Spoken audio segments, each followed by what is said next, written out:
گل plaza Karachi کے بڑے سانحات میں سے ایک سانحہ ہے، اور اس کی جو تکلیف ہے، جو شدت ہے، وہ پتہ نہیں کتنے سالوں تک محسوس کی جاتی رہے گی۔ اس سے پہلے بلدیہ ٹاؤن کا سانحہ ہوا تھا، اور ہونا تو یہ چاہیے تھا کہ اس کے بعد تمام جتنی اس طرح عمارتیں ہیں ان کا سیفٹی آڈٹ کیا جاتا، لیکن نہیں ہو سکا جس طرح کی ہمارے یہاں روایت ہے، اور پھر اس کے نتیجے میں یہ گل پلازا کا سانحہ ہوا، اور اس کے اوپر بہت زیادہ بات ہوتی رہے گی۔ اور جو بنیادی اس میں ذمہ داری ہے وہ ریسکیو 1122 اور فائر بریگیڈ کی ناکامی، اور وہ کیوں ناکامی ہے؟ کیپیسٹی بلڈنگ کا ایشو ہے، ان کے پاس پیشہ ورانہ مہارت نہیں ہے، اتنے فائر اسٹیشنز نہیں ہیں، اور اتنے فائر فائٹرز بھی نہیں ہیں، اور ان کی وہ تربیت بھی نہیں ہے کہ وہ یہاں پر اس طرح کا کام کر سکیں۔ اگر آپ گل پلازا کا جائزہ لیں، یہ 3 اطراف سے کھلی ہوئی عمارت ہے، یعنی بہت آسانی سے لوگوں کی جانیں بچائی جا سکتی تھی۔ ہمارے ساتھ مونس موجود ہیں، صحافی ہیں، کراچی کے مختلف اداروں میں کام کر چکے ہیں، ہم ٹی وی سے منسلک ہیں، فائر بریگیڈ اور ریسکیو 1122 کے حوالے سے ان کی بڑی گہری نظر ان سے ہم بات کریں گے۔ بہت شکریہ مونس۔ بہت شکریہ۔ یہ بتائیے کتنے فائر اسٹیشنز ہیں یہاں پر، کیا کیپیسٹی ہے ان کی؟ آپ نے ان کو جج کیا ہے، دیکھتے رہے آپ، کیا ان کی صلاحیت ہے کام کرنے کے حوالے سے؟ فیض اللہ بھائی، بڑے دکھی دل کے ساتھ ہمیں یہ کہنا پڑتا ہے کہ جب گل پلازا میں آگ لگی تو جو آنکھوں دیکھا حال تھا وہ انتہائی تکلیف دہ تھا۔ اس کی وجہ یہ کہ مجھے یاد ہے کہ میں ڈیوٹی پہ تھا اور ودن منٹس میں پہنچ گیا تھا۔ اس وقت تک آگ کی ابتدا ہی سمجھ لیں کہ ہوئی تھی، اور آگ اتنی اس حد تک آگے نہیں بڑھی تھی، یہاں تک کہ میں نے اپنی آنکھوں سے دیکھا کہ کچھ اچھا، دکاندار آپ کو انٹرپٹ کر رہا ہوں، جب آپ پہنچے، جیسے رپورٹرز کو اطلاع ملتی ہے آگ لگی ہوئی ہے، جب آفس سے یہاں تک ہے، آپ دیکھ کر آپ نے بھی اس کو ایک روٹین کی آگ سمجھا، یا آپ کی کیا فیلنگز تھی اس میں؟ دیکھیں، جس وقت مجھے ابتدائی اطلاع ملی اور میں نے سینٹرل فائر آفس فون کیا اور پوچھا کہ کیا گل پلازا میں کوئی آگ لگی، تو وہاں سے بتایا گیا کہ ہاں جی، گل پلازا میں آگ لگنے کی اطلاع ہے، اور 3 فائر ٹینڈر جو ہیں وہ روانہ کیے گئے ہیں۔ تو فوری طور پر پھر دوسرا مرحلہ ہوتا ہے کہ ہم کوشش کرتے ہیں کہ اس جگہ کی ہمیں کوئی فوٹیج مل جائے نیوز کے لیے، تاکہ ہم اس کو اسٹوری کو بریک کر سکیں۔ تو فوری طور پر کوشش کی، تو الحمدللہ 1 سے 1.5 منٹ کے دوران فوٹیج بھی مجھے موصول ہو گئی۔ اب جب فوٹیج کو میں نے دیکھا تو مجھے فیل ہوا کہ یار ایسا لگ رہا ہے کہ جس طرح کی ہاہاکار مچی ہوئی ہے تو شاید لوگ اندر موجود ہیں۔ تو فوری طور پر کیمرہ مین کو ساتھ لیا اور ہم روانہ ہو گئے یہاں کے لیے۔ مجھے یاد ہے کہ مجھے 10 سے 12 منٹ کا وقت لگا یہ چندی گڑھ روڈ شاہین کمپلیکس سے یہاں تک پہنچنے کے لیے۔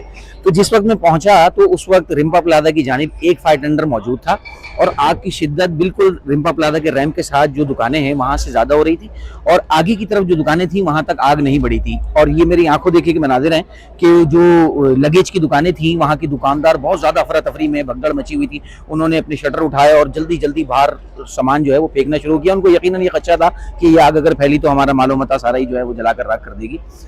تو یہ صورتحال بنی۔ البتہ جو فائر بریگیڈ کی حکمت عملی ہے وہ معذرت کے ساتھ بہت جو ہے نا افسوس کے ساتھ کہنا پڑتا ہے کہ وہ وہی روایتی حکمت عملی تھی کہ جی صرف پانی ڈالو اور آگ کو بجھانے کی کوشش کرو۔ اب یہ ساری چیزیں تو بعد میں آئیں، پتہ لگی کہ جی مارکیٹ بند ہونے کا ٹائم ہو گیا تھا، 26 راستے تھے، اس میں سے 23 بند ہو چکے تھے، 3 صرف کھلے ہوئے تھے، اور جو چھت پر جانے کا ایک بڑا واضح راستہ تھا، یعنی کہ ہمارے اکارڈنگ ٹو مائی سورس کہ جو اوپر چھت پہ جانے کا جو راستہ تھا وہاں کم از کم اتنا بڑا گیٹ نہ تھا کہ ایک وقت میں اگر 15 لوگ بھی نکلنا چاہیں تو آرام سے جا سکتے تھے۔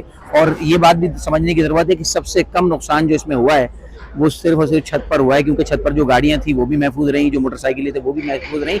بدقسمتی سے وہ تمام تر افراد جو اندر پھنسے ہوئے تھے ان کو چھت پر جانے کی بھی نہ مہلت ملی نہ موقع ملا، اور اگر یقیناً ملا بھی ہوگا تو اوپر 1 نہیں 2 تالے نصب تھے چھت کے دروازے پر۔ یہ ہماری انویسٹیگیشن بتاتی ہیں کہ چھت کے دروازے پر 2 تالے لگے ہوئے تھے، اس لیے کوئی چھت تک بھی رسائی حاصل نہیں کر سکا، اور نتیجے میں یہ ہوا کہ قلعہ بن جانے والی جو یہ گل پلازا کی عمارت تھی یہاں لوگ جل کر بھسم ہو گئے۔ فائر بریگیڈ کی حکمت عملی کی اگر بات کی جائے تو صرف اور صرف پانی ڈالنا، آگ پر پانی ڈالنا، اس کی شدت کو کم کرنا، اس کی انٹینسٹی کو کم کرنا، یہ ترجیح رہی۔ کسی کا دھیان ہی نہیں گیا ان لوگوں کی طرف کہ یار اگر کوئی لوگ اندر موجود ہیں تو کم از کم ان کو نکالنے کے لیے بھی کچھ کوشش کی جائے، ان کے حوالے سے بھی کوئی حکمت عملی۔ سوری آپ کو انٹرپٹ کر رہا ہوں، بہت سارے لوگ یہ کہتے ہیں کہ وہ توجہ دلا رہے تھے کہ لوگ پھنسے ہوئے، آپ کوئی کٹر لے کر آئیں، آپ ان تالوں کو توڑیں، آپ کی بڑی کینچیاں ہوتی ہیں ان کے پاس، لیکن کیا بعض لوگ یہ کہتے ہیں کہ فائر بریگیڈ کے عملے نے بولا ہمارے پاس تو ماسک تک نہیں ہے لگانے کو، تو ہم نہیں جا سکتے، نہیں کر سکتے۔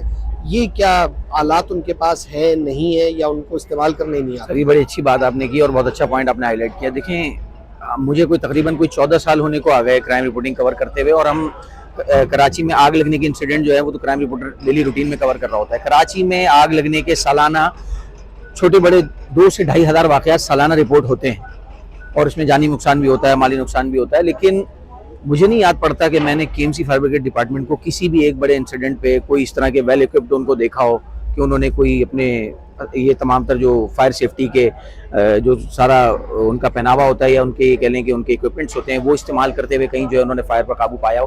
ہم نے ہمیشہ اسی طرح سے دیکھا ہے کہ اگر خدا نہ خواستہ آپ کے کہیں گھر کے آس پاس کہیں آگ لگ جائے تو آپ جس انداز میں آگ بجھائیں گے ہم نے ان کو آج تک اسی طرح آگ بجھاتے ہوئے دیکھا. اور اس میں میں ان فائر فائٹرز کو اس کا قصوروار نہیں قرار دوں گا. دیکھیں بات یہ ہے کہ جس گورنمنٹ کی زیر نگرانی وہ کام کر رہے ہیں, جن کے ماتحت وہ ادارہ ہے, یہ تو ان کے سمجھنے کی ضرورت ہے. دیکھیں انٹرنیشنل اسٹینڈرڈ ہے کہ 1 لاکھ کی آبادی پر ایک فائر اسٹیشن کا ہونا ضروری ہے.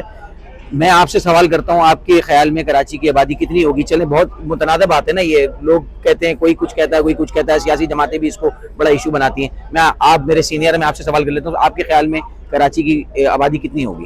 کراچی کی کم از کم بھی 3 کروڑ آبادی تو ہے ہی ہے نا. ٹھیک ہے, 1 کروڑ 80 لاکھ شاید جنہوں نے ڈکلیئر کیے, 2 کروڑ تک کی ہے. تو جب 1 لاکھ کے اوپر اگر ہم اس کو 2 کروڑ بھی آبادی مان لیتے ہیں, ہم تصور کر لیں, چلیں 2 کروڑ تصور کر لیتے ہیں, کتنے ہونے چاہیے کے حساب سے اس وقت صرف 28 ہے. صرف 28 فائر اسٹیشن اس شہر میں کام کر رہے ہیں. وہ بھی سارے آپریشنل نہیں ہیں, یہ بھی آپ کو بتا دوں, وہ بھی سارے آپریشنل نہیں ہیں. اس میں بھی جو ہے وہ 1 یا 2 میرے خیال فائر اسٹیشن ایسے ہیں جو کہ بالکل ناکارہ ہیں, اور وہاں پر مطلب وہاں پر غیر فعال ہیں وہاں پر. اور وہاں کا عملہ جو ہے انہوں نے مختلف ایسوسیشن جو ہماری نکاٹی ہے, سائٹ ایسوسیشن ہے, کاٹی ہے, وہاں کی فائر اسٹیشن ان کو پرووائڈ کر دی ہیں, کیونکہ انڈسٹریل ایریا میں نارملی زیادہ آگ لگ رہی ہوتی ہے, تو تاکہ وہاں سے وہ رسپانس کر سکیں. عمران خان نے اپنے دور میں کوئی 60 کے قریب جو ہے فائر ٹینڈرز دیے تھے, کے ایم سی کو گفٹ کیے تھے, وہ کہاں پر ہے؟ جی بالکل, یہ میں سمجھتا ہوں کہ یہ واقعی وہ کہتے ہیں کہ ایک مردے میں جان انہوں نے ڈال دی تھی. عمران خان صاحب کے دور میں جو فائر اسٹیشن دیے گئے تھے وہ چائنا کی کولیبریشن سے پاکستان کو ملے تھے, اور وہ اس سے کے ایم سی فائر بریگیڈ بہت حد تک جو ہے وہ یہ سمجھ لیں کہ تھوڑا مضبوط ہوا تھا. لیکن ساتھ صرف فائر اسٹیشن فائر ٹینڈرز دینے سے فائدہ نہیں ہوگا نا. بات یہ ہے کہ ان کو وہ اکوپمنٹس, وہ آلات بھی دینے کی ضرورت تھی. کہ آج ہم یہ سوال کر رہے ہیں, آج ہم یہ ڈیبیٹ کر رہے ہیں کہ فائر فائٹر اس وقت عمارت میں داخل کیوں نہیں ہو سکا. وہ اسی لیے نہیں ہو سکا کیونکہ اس کے پاس اپنی سیفٹی کے کچھ آلات موجود نہیں تھے. جب وہ خود سیف نہیں تھا تو وہ دوسروں کی سیفٹی کیا کرتا, وہ کیسے لوگوں کو بچاتا. اچھا, یہی وجہ تھی. ریسکیو 1122 ایک نیا ادارہ یہاں پر, یعنی اس کے پاس اکوپمنٹ بھی ہیں, اور آپ نے اس کو مختلف حادثات سانحات میں دیکھا ہوگا. یہ اس کا سب سے بڑا امتحان تھا, اور میں ذاتی طور پر سمجھتا ہوں کہ وہ ادارہ مکمل طور پہ ناکام ثابت ہوا ہے. تو اس کی کیا کیپیسٹی ہے؟ وہ کیا ہم نے یہ صلاحیت نہیں تھی کہ وہ اس مسئلے کو سمجھ سکتے, لوگوں کو نکال پاتے؟ سر دیکھیں, اس وقت جب یہ آگ لگی تو اگر ریسکیو 1122 کی صرف اگر فائر بریگیڈ ٹیم کی بات کی جائے تو وہ میں سمجھتا ہوں کہ کے ایم سی فائر بریگیڈ کے مقابلے میں آٹے میں نمک کے برابر بھی نہیں ہے. کیونکہ ہم جب ڈیلی روٹین پہ آگ لگنے کے واقعات کور کر رہے ہوتے ہیں تو ہم دیکھ رہے ہوتے ہیں کہ جس مقام پر جس اسپاٹ پہ اگر کے ایم سی فائر بریگیڈ کی 5 گاڑیاں ہیں تو وہاں ریسکیو 1122 کی 1 یا 2 گاڑیاں ہوتی ہیں. تو شاید میرے خیال ہے ان کے پاس فائر ٹینڈرز جو ہیں وہ اتنی تعداد میں نہیں ہے, اور ان کا کام صرف فائر فائٹنگ بھی نہیں ہے. ان کے پاس دیگر بھی اور بھی شعبے ہیں, اور وہ بتاتے ہیں کہ جی ہماری مختلف شعبوں میں ہماری خدمات جاری ہیں. لیکن یہ بات آپ کی بالکل درست ہے, میں اس بات کو سیکنڈ کروں گا کہ ریسکیو 1122 بھی جو ہے نا وہ یہاں پر مجموعی طور پر فیل ہوتا ہوا نظر آیا. کیونکہ ہم نے دیکھا ماضی میں مختلف انسیڈنٹ ہوئے. ابھی ایک بچہ کچھ عرصے پہلے جو وہ گرا تھا گلشن اقبال میں نالے میں, تو ان کی جانب سے مختلف لوکیٹرز اور مختلف طرح کے سینسرز مشینیں استعمال کی جا رہی تھیں کہ جی وہ اگر کوئی زیر زمین کوئی شخص ہو, ملبے کے نیچے کوئی شخص ہو, تو یہ اس کی موجودگی ظاہر کر دیتا ہے. لیکن بدقسمتی سے ہم نے کسی بھی انسیڈنٹ میں دیکھا ہے کہ ان ساری مشینری کا بھی کوئی فائدہ یا تو ہمیں نہیں ہو رہا, یا ہمارے وہ جو لوگ ہیں جن کے پاس یہ جن کے زیر استعمال ہے,